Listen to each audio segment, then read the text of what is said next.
My name is Luke Peterson, and I'm 40 years old. I was married for nearly a decade when a series of significant events began shaping my life. Being someone who has always loved tinkering, I realized that many people were fascinated by the gadgets I came up with. Over the years, I've filed multiple patents for my various creations. After selling some of those patents, I decided to secure the proceeds in a trust fund, prompted by a sense of unease I couldn't quite shake at the time. At the age of 22, I had just finished a 3-year stint in the military, where I worked as a medical equipment repair technician. That role taught me how much I enjoyed working with tools and machinery. Once I transitioned out of the military, I landed a day job fixing bakery equipment at a large wholesale facility while attending evening classes to pursue a degree in electrical engineering. During this period, I dated a few women, some from my high school years and others I met after my discharge. One Friday night, I was relaxing at a neighborhood bar, enjoying a beer, when I spotted a familiar face from work. She was sitting in a booth with a couple of friends. Gathering my courage, I approached Erica Blake and asked if I could join them, as the bar area was packed. After she checked with her friends, I slid into the booth and was introduced to her companions, Melissa Taylor and Dana Cartwright. Melissa had an easygoing charm that I instantly liked, but Dana and I didn't seem to connect. It wasn't that she was rude, our conversations just felt forced. As Melissa shifted over to make room for me, I made an effort to strike up a conversation with Dana, but it quickly became clear that we weren't going to hit it off. Not long after, Melissa excused herself to use the restroom, leaving me alone with Dana. The awkward tension was thick, but they'd asked me to watch their bags, so I stayed put. Shortly after, Erica came back and let me know that Dana wasn't feeling well and they were leaving together. This left me sitting with Melissa, which initially felt a bit uncomfortable. I asked if she'd prefer me to leave or if she wanted to go, but she assured me it wasn't necessary. She even thanked me for trying to talk with Dana. Melissa then shared that Dana had recently caught her fiancé cheating, which explained her temporary aversion to men. As the evening wore on, Melissa and I found ourselves engrossed in conversation, to the point where we forgot about everyone else around us. After a couple of hours of pizza and beer, I managed to get her phone number, promising to call her the next day. True to my word, I reached out to her and offered to give her a ride, but she politely declined, saying she had her own car. We planned a date for the following weekend and ended up going to a play at a local community theater. It was Melissa's first time seeing live theater, and she absolutely loved it. After the show, we grabbed a late dinner, which led to more dates. Within a few weeks, our casual outings evolved into a committed relationship, lasting until I finished my degree. After graduating, I landed a role as an assistant engineer at an electrical contracting company. Not long after settling into my new job, I proposed to Melissa, and she happily said yes. 18 months later, we tied the knot, with Dana serving as the maid of honor and Erica as a bridesmaid. The ceremony was lovely, and the reception was filled with laughter and celebration. Since high school, I'd always had a knack for inventing things.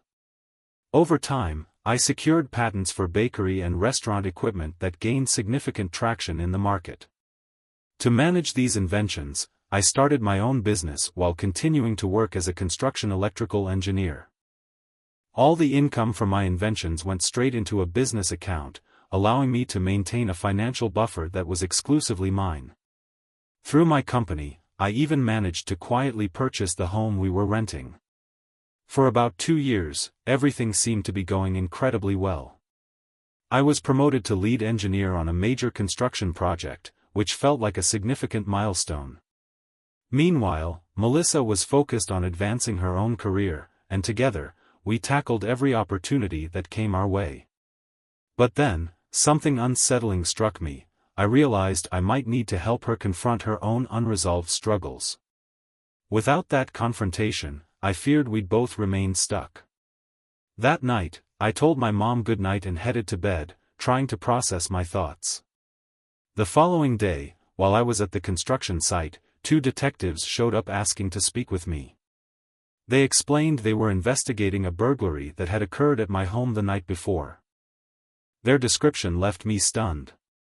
Apparently, someone had tried to break into the basement through a small window around 3 a.m. Melissa had called the police, but by the time they arrived, the intruder was gone. When the detectives asked why someone might target our home, I mentioned that I'd been working on a variety of inventions, some of which were still in development. I added that I'd temporarily moved out and intended to check on the house later that evening. Then came the real shocker. One of the detectives said, "Sir, we had to take your wife to the hospital. She suffered a psychotic episode. She's not in any danger," but the responding officer noted she was in a state of hysteria. "She's currently in the psychiatric ward at City Hospital." The man who was with her was told to leave. Hearing this, I was overwhelmed with the need to see her. "Please don't worry about my belongings, they're not worth jeopardizing her safety," I told the officers, grateful for their assistance. I promised to do everything I could to handle the situation responsibly. It wasn't until later that the mention of another man being in the house really hit me. The next morning, when I arrived at the hospital, I was informed that I wasn't allowed to visit Melissa. She had placed me on the restricted visitor list, a decision supported by her doctor. Anger bubbled up inside me. She had intentionally shut me out? That felt like a breaking point. Back at my apartment, I brooded for an hour before deciding to take action. I called the hospital, requesting to speak with her doctor. The doctor promptly returned my call but told me I was also restricted from receiving any medical updates about Melissa. Frustrated, I reached out to Melissa's parents. They were sympathetic and disagreed with her decision to exclude me. They assured me they'd keep me informed about her condition. I recounted everything that had happened over the past few days, pointing out how her behavior validated my decision to temporarily move out. After our conversation, I thanked them and called my mom, who had worked as a paralegal before retiring. I asked her for advice on finding a divorce attorney. Explaining the situation, I suggested that perhaps moving forward with a divorce would push Melissa to seek the help she clearly needed. I also speculated that it might allow her to focus on the idea of starting a family, which she had been fixated on. Reluctantly, my mom provided me with the name of Carrie Collins, and I thanked her before letting her get back to her day. My next step was contacting the police to obtain a copy of the incident report for insurance purposes. They informed me it would be ready in about half an hour, but I had to pick it up in person. Electronic copies weren't allowed. When I finally reviewed the report, I noticed some glaring inconsistencies. The broken window in question was only 6 inches high and 24 inches wide, far too small for anyone to actually crawl through. On top of that, the report mentioned small footprints near the window, likely belonging to either a woman or a child. The report also revealed something I hadn't anticipated: Melissa hadn't been alone in the house. A man named Eric Williams was there with her, and they were both wearing nothing but robes. His name rang a bell, but I couldn't immediately place where I'd heard it. According to the report, neither of them claimed to have seen the intruder, and Melissa was described as being highly agitated about their names appearing in the official police documents. As I pieced everything together, it suddenly clicked: Eric Williams was the CEO of the company where Melissa worked. What in the world was he doing in my house at 3 a.m.? That question gnawed at me until I decided to contact Carrie Collins. When I learned Carrie was a woman, I was caught a little off guard but didn't dwell on it. I scheduled an appointment with her for later that day. Before heading to the appointment, I called my job to request time off for personal reasons, explaining that my assistant could manage things in my absence. My boss, however, wasn't having it and demanded I come in immediately. Irritated, I faxed in my resignation within 15 minutes. When he called back to apologize and offer me the time off, I let him know it was too late. I had already made up my mind. To make it official, I sent a follow-up resignation, severing all ties with the company. Later that day, I sat across from Carrie in her office. I laid everything out for her, asking her to file for divorce and also initiate a lawsuit against Eric Williams' company.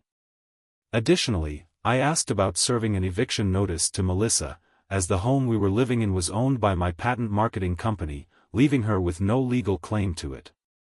I provided Carrie with the police report, which detailed Melissa's 3 a.m. rendezvous with Eric on the night I had moved out. I explained that my separation from her had been temporary and was meant to help us address our ongoing issues. Carrie informed me that since Melissa was under a mandatory 14-day hospitalization, and my insurance was covering the cost, she could override the medical privacy restrictions and grant me access, unless I chose not to authorize payment. Carrie suggested I immediately move back into the house, cancel any joint credit cards, and work with the bank to establish strict withdrawal limits on our shared accounts while also deactivating any joint ATM cards. After completing those financial tasks, I returned to the house, only to find Eric trying to enter the property. I parked my car in the driveway to block his vehicle and stayed put as he approached. Grabbing my phone, I called the non-emergency police line to request assistance. As Eric walked up to my car, he motioned for me to roll down the window. I shook my head firmly. He then flashed an ID badge, as though that would somehow intimidate me. Instead, he panicked and bolted down the street. I couldn't help but laugh and later asked the responding officers if there were any updates about the break-in. The officers told me that the only damage to the house was the broken window, which, amusingly enough, had been caused by a drunk neighbor trying to get inside by mistake. After they left, I walked into the house and went straight to our bedroom. There, I discovered men's clothes tucked into what should have been my empty dresser drawers. Fuming, I searched every closet and drawer, gathering all the items that didn't belong to me. I hauled them out to the garage, where I had an illegal incinerator, a secret project I'd built years ago. I opened the garage door, hoping Eric would return. Sure enough, he showed up not long after. A smug grin spread across my face as he walked up to the open door, watching as I tossed the last batch of his belongings into the fire. "What can I do for you?" I called out, my voice dripping with mock politeness. Eric just stood there, his expression a mix of disbelief and irritation. "You probably deserve whatever you're doing," he muttered. "I thought Melissa was divorced. She's been telling me you left her for another woman 6 months ago. So I figured I could move in." I shot back, "I moved out of this house just 3 days ago, and Melissa hasn't paid a single cent toward the rent. She has absolutely no claim to this property." I added, "I left because of some ongoing problems in our marriage. It was never meant to be permanent. Your company will be hearing from my lawyer very soon." As I spoke, I watched the color drain from Eric's face, and I couldn't help but find the moment a little satisfying. "Do you want me to move my car so you can leave?" I asked, thoroughly enjoying the situation as I let him go. Afterward, I made copies of the police report, one for my insurance company, another for Melissa's parents in case they tried to pin any of the blame on me, and a third that I secured in the basement safe. The original, along with my patent documents and a ledger tracking income from my licensing agreements, would go into my personal safe deposit box at the bank. The money in our joint account, which included my salary and about 10% of my patent earnings, was all Melissa knew about. It wasn't a huge amount, but it was enough to ensure she would be okay if things came to an official split. Meanwhile, I kept the rest of my earnings hidden as my personal safety net, something I could call my own. The house, fortunately, was entirely out of her reach in the event of a divorce, and I hoped it wouldn't become a major sticking point. The next morning, I got to work packing all of Melissa's clothes, makeup, toiletries, and even photographs that didn't include me into boxes we had stored from when she first moved in. By midday, a locksmith arrived to change the locks, giving me a much-needed sense of security. Once everything was packed, I loaded the boxes into my car and drove to Melissa's parents' apartment, where I handed over the police report and her belongings. They were clearly unhappy about the situation but accepted the items without much protest. Later that day, Carrie called with updates. She informed me that the hospital, under the pressure of non-payment, had released Melissa's medical information. It turned out that Melissa was about 6 weeks pregnant and had panicked during the police investigation, knowing it would come to light that Eric was in our home at the time. This realization sent her into a fit of hysteria, leading to her eventual breakdown and 14-day psychiatric hold. After losing the baby, things spiraled even further for Melissa, pushing her to the brink. The doctors suggested a 90-day commitment due to her nearly suicidal state. They also noted hormonal levels consistent with fertility treatments, although no prescriptions or medical records confirmed this. Hearing all this hit me like a ton of bricks. I told Carrie to serve Melissa with divorce papers the moment she was discharged from the hospital. I explained my personal medical condition, how I was nearly sterile and that what little sperm I did have was damaged. I instructed Carrie to file a lawsuit against Eric's company for blatant violations of their non-fraternization policy, making it clear that I wanted the legal battle to be impactful but not entirely destructive. One of the stipulations I requested was the immediate termination of both Eric and Melissa for cause, with no recommendations or severance packages. Carrie moved swiftly, filing the lawsuit, and it wasn't long before Eric's wife reached out through her attorney, signaling their intention to fight the claims.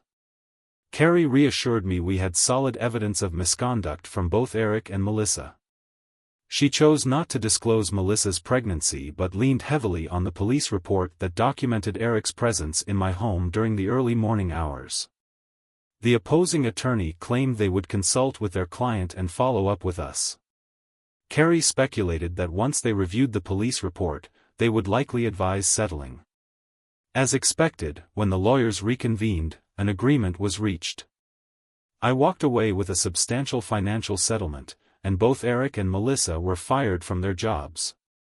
Eric's wife, once she learned the full truth, filed for divorce as well, using the police report as evidence.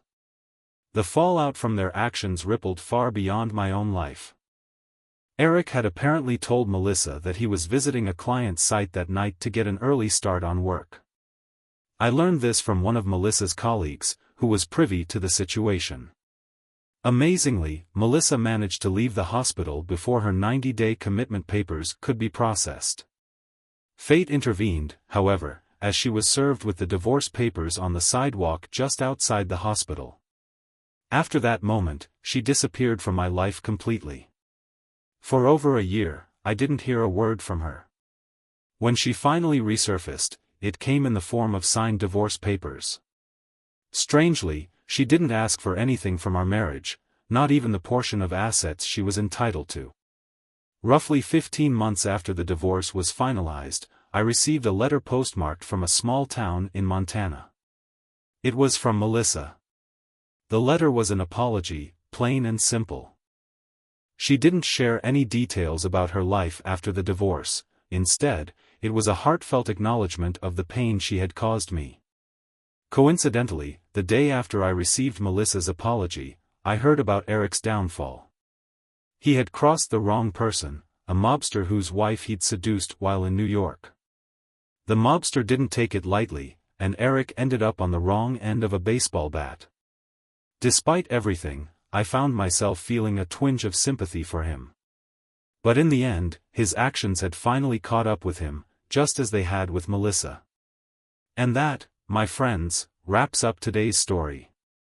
If you enjoyed it, don't forget to give this video a thumbs up and leave a comment below. Your engagement helps the algorithm share my content with more people. If you're new here, make sure to hit that subscribe button. It's a huge motivation for me to keep creating and sharing these stories with you. Thanks so much for watching, and I'll see you in the next one.